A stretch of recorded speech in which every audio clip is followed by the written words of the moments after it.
Chapter 45, Part B. What an incredibly strong woman her mother really was. Lilly realized her mother handled this crisis with sheer bravery and determination. Lilly blubbered like a crybaby, while Charlotte Allen possessed more gumption than Scarlett O'Hara.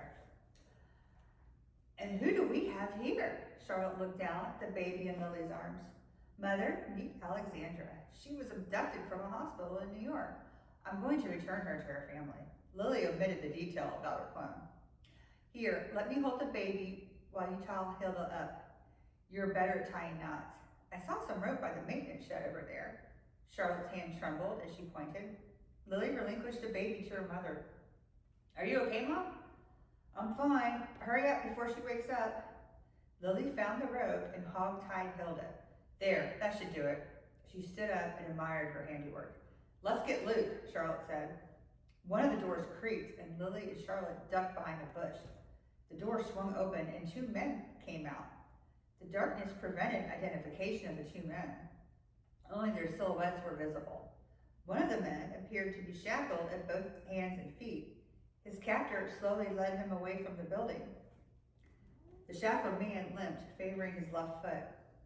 As the two men drew closer, Lilly realized who the two men were, Luke and Grier. Hesitant to make her presence known just yet, Lilly turned to her mother. Why did Grier escort Luke in shackles? Why were they walking in the opposite direction of the boat dock? Whose side was Grier really on?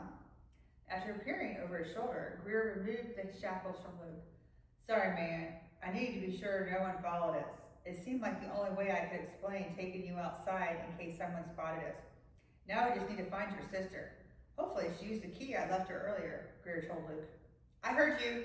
Lilly stepped out of the bushes. Luke and Grier turned their heads back towards the building.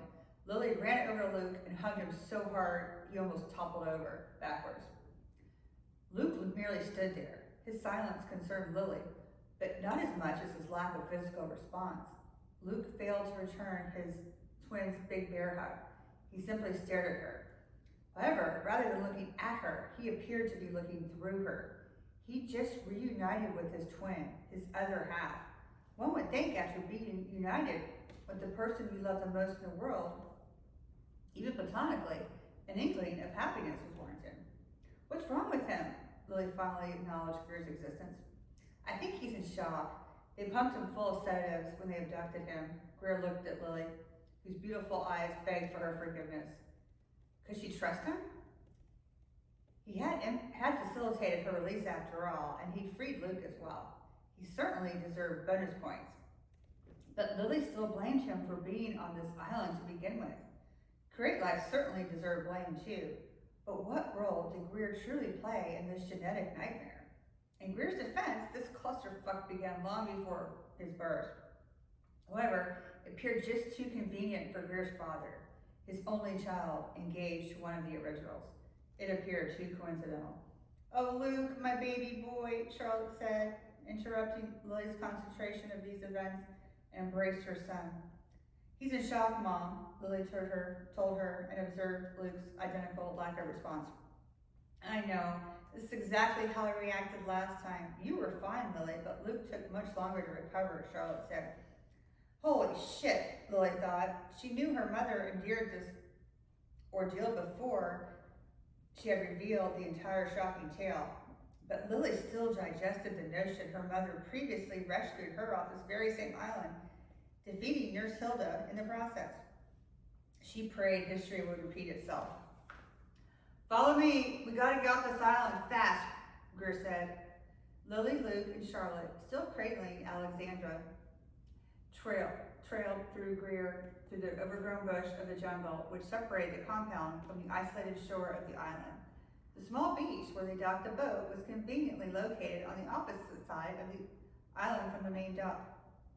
Everyone else is on the other side of the island. Great Life is making last-minute preparations and loading of supplies onto small cargo boats.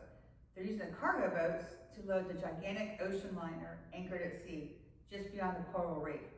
A ship of that magnitude cannot get this close to the island because of the shallow areas of the tidal estuaries, Grier said. Relief washed through Lilly when she saw the John boat had remained on shore. Oh, thank goodness. Shh, you'll wake the baby, Charlotte whispered. Alexandra cried. Lilly and Elizabeth Allen never wake a sleeping baby. Please tell me there's formula in that bag, Charlotte said. Lilly grabbed a bottle, shook it, and handed it to her mother. Grier shot her a surprised look. I'm not talking to you yet, Lilly said. Grier untied the rope that secured the boat to the shore. All aboard. Lilly stepped on board and guided her mother, holding the baby. Luke climbed in, still silent, with a giant running push. Grier skillfully jumped aboard. He revved up the wide, fan-like motor, and they were on their way.